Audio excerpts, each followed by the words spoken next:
ইউরোপে ঢুকেও মহাবিপদে বাংলাদেশি সহ হাজারো অভিবাসন প্রত্যাশীরা। নদী, সাগর আর দুর্গম কাঁটাতার পেরিয়ে স্পেনের ভূখণ্ড সেওতায় পা রাখলেও কাঙ্ক্ষিত স্বপ্ন পূরণ হয়নি তাদের, বরং কাটাতে হচ্ছে মানবেতর জীবন। কিন্তু কিভাবে সেখানে আটকে পড়লেন তারা? এ নিয়ে কি বলছে স্পেন সরকার? বিস্তারিত জানাচ্ছেন মেহেদী হাসান।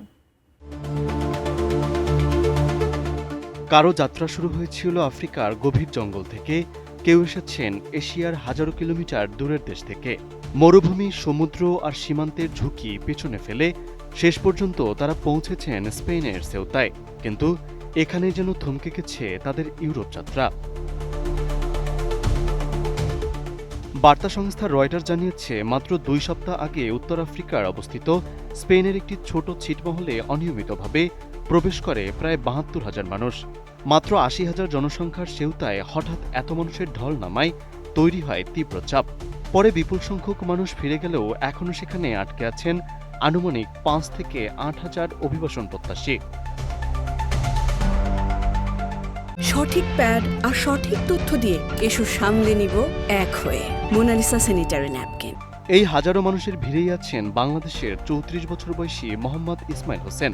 রয়টার্সকে তিনি জানিয়েছেন, 2024 সালের গণঅভ্যুত্থানের পর বাংলাদেশ ছেড়ে ভারত, পাকিস্তান, ইরাক, সিরিয়া, মিশর, লিবিয়া ও আলজেরিয়া পাড়ি দিয়ে প্রায় 2 বছর পর সেউতায় পৌঁছেছেন তিনি। যাত্রাপথের বড় অংশই পায়ে হেঁটে পাড়ি দিতে হয়েছে তাকে। মরুভূমিতে তৃষ্ণায় সহযাত্রীদের মৃত্যুও দেখেছেন নিজের চোখে। কিন্তু এত দীর্ঘ যাত্রার পরও মিলছে না কাঙ্ক্ষিত আশ্রয়। সেউতার এল ক্রাম্পোলিন সৈকত ও শহরের উপকণ্ঠে খোলা আকাশের নিচে দিন কাটাচ্ছেন অনেকে। কেউ কাপড় ধুচ্ছেন পাথুরে তীরে, কেউ মাছ ধরে খাবার ব্যবস্থা করছেন।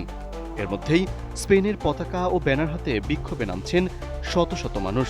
তাদের দাবি মরক্কোয় ফেরত নয়, স্পেনেই দিতে হবে তাদেরকে আশ্রয়। তবে স্পেন সরকারের অবস্থান কঠোর।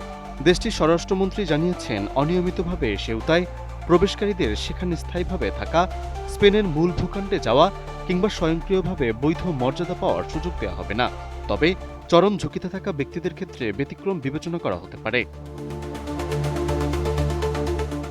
এদিকে অতিরিক্ত মানুষের চাপে সেউতায় স্বাস্থ্য ব্যবস্থার উপর বড় চাপ বাড়ছে।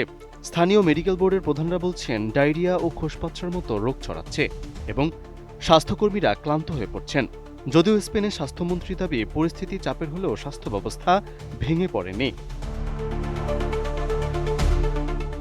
সব মিলিয়ে বহু দেশ আর বিপজ্জনক পথ পেরিয়ে ইউরোপে পৌঁছেও ইসমাইলদের সামনে এখন নতুন লড়াই, আইনি স্বীকৃতি, আশ্রয় এবং একটি নিরাপদ ভবিষ্যতের।